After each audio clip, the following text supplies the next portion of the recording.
자, 이전 추천주 간단 체크 및 시장 체크 하도록 하겠습니다. 자, 일단 시장 먼저 보겠습니다. 자, 오늘 코스피가 밀렸습니다.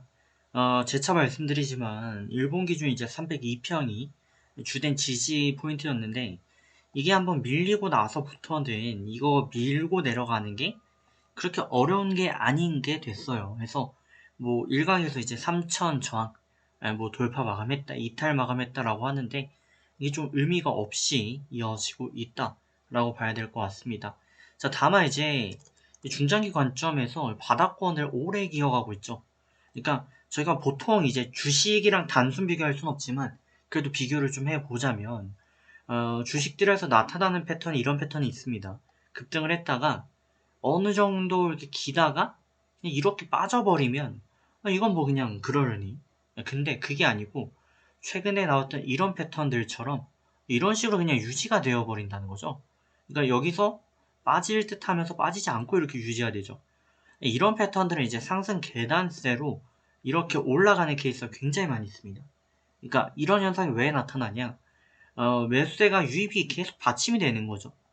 네, 그러다 보니까 매도와의 이제 하방 압력에 대한 싸움이 이어지다가 결국에는 매수세가 우위에 서는 순간 오미크론 변이가 델타 변이를 이겨내는 것처럼 그런 패턴이 이제 만들어져 간다라는 거죠. 근데 지금 최근 흐름을 보시면 개미들이 떠받쳐가는 시장이에요. 근데 이 개미들이 자금력이 없을 것 같다라고 얘기가 들리고 있고 미국에서 테이퍼링 및 금리 인상이 다가오다 보니까 자금이 이제 미국으로 유입되는 그런 모습이 있습니다. 하지만 그럼에도 불구하고 한국 시장에는 제일 큰 호재가 있습니다. 내년에 중국 시장을 기준으로 지준율 인하를 이어간다는 거죠. 그러니까 중국에서 돈 풀기를 다시 하겠다라는 거예요. 이게 왜 이제 일어나냐? 또 이것도 간략히 보면 미국에서 코로나 위기가 와가지고 돈을 풀었단 말입니다. 근데 이거에 대해서 타격이 없던 유일한 나라가 중국이 있죠. 근데 이 중국이 그러다 보니까 다른 나라들 경기가 안 좋을 때 중국은 그냥 잠잠했고 다른 나라가 경기가 올라올 때 회복을 하기 시작할 때 얘는 이미 정점을 쳐버린 거예요. 그러다 보면 자연스럽게 중국 내부에서는 좀 너무 잘 나가니까 이거를 막기 위한 그런 수단으로서 또 시진핑이 연임을 해야 되니까 뭐 학원이라든지 사교육 금지, 뭐 연예인 금지, 이런 것들 또 부동산 금지 이런 걸 하다 보니까 지금 헝다 사태까지 벌어졌죠. 근데 이게 너무 때린 거죠. 너무 때리니까 또 얘네는 반대 시그널이 된 거죠. 얘는 다시 주가를 올리자라고 되는 거고 미국은 약간 눌러도 괜찮아 라고 생각을 하니까 미국은 금리 인상을 해버리고 미국은 금리 인상을 해버리고 또 중국 같은 경우 지준율을 인하해버리는 이런 현상이 나타나는데 중요한 건 뭐냐면 미국은 성장이 받침이 되고 있다는 거예요. ROE 같은 게 받침이 되고 있기 때문에 버블이라고 해도 실적이 받침이 되고 메타버스라는 이런 이슈들 그리고 뭐 NFT, 뭐 XR, VR, AR 이런 것들이 받침이 되니 올라가는 그런 환경이 또 조성이 되는 거죠. 그러니까 얘는 누르지만 위에서 자꾸 누가 눌러요. 근데 올라가는 거고 이거 같은 경우는 이제 밑에서 계속 떠받치는 거죠. 중국 같은 경우는 그러다 보니까 올라가는. 그러면 결과론적으로 한국 시장은 내년에 호장일 수밖에 없다. 중국을 해치 수단으로 이제 투자하는 상품이 뭐 대만도 있을 것이고요. 뭐 홍콩도 있고 그리고 이제 대한민국이 있습니다. 그렇게 봤을 때 한국으로도 시장에 매수세가 유입될 가능성이 높다. 라는 측면에서 어느 정도 바닥을 좀 다져가고 결과론적으로 어쨌든 올라간다. 라고 보는 게 내년 전망이 되겠습니다. 그러니까 내년 증시는 4천까지 갈지는 모르겠으나 올라갑니다. 고점 깨고 올라갑니다. 다만 지금 이제 거의 바닥권으로 보는데 잘 다져지고 있어요. 근데 이게 어디가 정확히 바닥인지 오늘처럼 이렇게 막 변동성을 키워버리면 부담스럽거든요, 사실. 그래서 어디가 바닥인지가 지금 중요한 그런 구간이다. 보셨지만 유동성이 풍부해지면 올라갑니다. 그건 무조건 올라가는 법칙이기 때문에 중국에서 이제 지준율 인하했고 그 카드가 내년 되면 한국 증시 무조건 올라갑니다. 왜냐면 한국은 수출의 25% 정도를 중국에 의존하고 있습니다. 체크를 해주시면 되겠죠. ETF 뭐 레버리지 그것도 방법이 될 수 있습니다.